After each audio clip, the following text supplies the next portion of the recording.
नमस्कार, मैं प्रदीप मौर्य। आप लोग अभी फतेहपुर की बहन प्रिया मौर्य वाली घटना से परिचित होंगे। उस मामले में मैंने ट्विटर पर ट्वीट किया कि प्रिया मौर्य जी को न्याय दो, और बहुत सारे लोगों ने ट्वीट किया।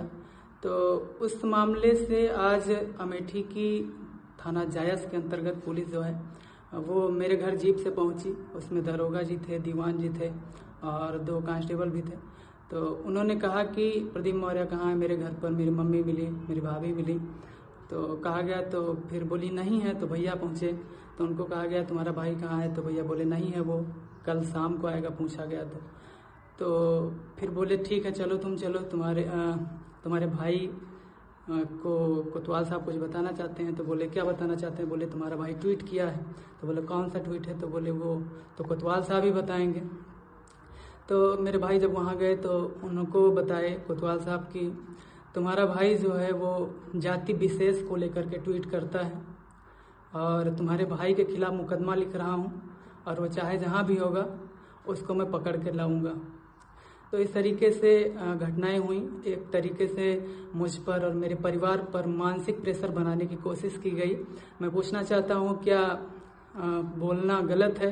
क्या भारतीय संविधान के अंतर्गत अनुच्छेद 19 में बोलने की आज़ादी जो दी गई है उसका उपयोग हम नहीं कर पाएंगे? जो फंडामेंटल राइट हैं उनका उपयोग हम नहीं कर पाएंगे? अगर फतेहपुर में घटना हुई है, न्याय के लिए अगर हम आवाज़ उठा रहे हैं तो इसमें गलत क्या है? तो इस तरीके से दबाव बनाया गया और मेरे भाई और मुझ पर भी। तो इस तरीके से मैं आप लोगों से पूछना चाहता हूँ, क्या भारत में जो संविधान है उसका प्रयोग हम नहीं कर सकते हैं?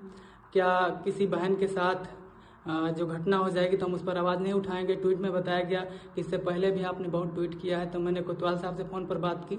मैंने पूछा कि कौन सा ट्वीट किया है। तो बोले कि आप ही बताइए। तो मैंने कहा 69,000 शिक्षक भर्ती आरक्षण घोटाला में किया है और बहन प्रिया मौर्य के साथ जो हुआ उस पर न्याय के लिए किया है। तो बोले और क्या किया? मैंने कहा आप ही बताएं। तो बोले ठीक है, तुम्हारे भाई को दिखाता हूँ। इतना कह करके फ़ोन काट दिया। तो इस तरीके से मानसिक प्रेशर, दबाव बनाया जा रहा है। मैं आप लोगों से पूछना चाहता हूँ, क्या हम लोग बोल नहीं सकते हैं? क्या हक और अधिकार के लिए आवाज़ नहीं उठा सकते हैं? मैं ट्विटर पर ट्वीट लिखता हूँ जो ऐसी घटना हो जाती हैं, और जो मुद्दे होते हैं उनको लोकगीत के माध्यम से उठाता हूँ और इस तरीके से काम करता हूँ। लेकिन जब ऐसे आवाज़ को दबाया जाएगा तो हमारा मनोबल टूट जाएगा। मैं आप लोगों से पूछता हूँ, आप लोगों से न्याय चाहता हूँ कि क्या मुझे ऐसा नहीं लिखना चाहिए? क्या मैं अपने जो अधिकार हैं उनका प्रयोग नहीं कर सकते हैं? इन सब चीज़ों को लेकर के मैंने सोचा आप लोगों को अवगत कराऊं।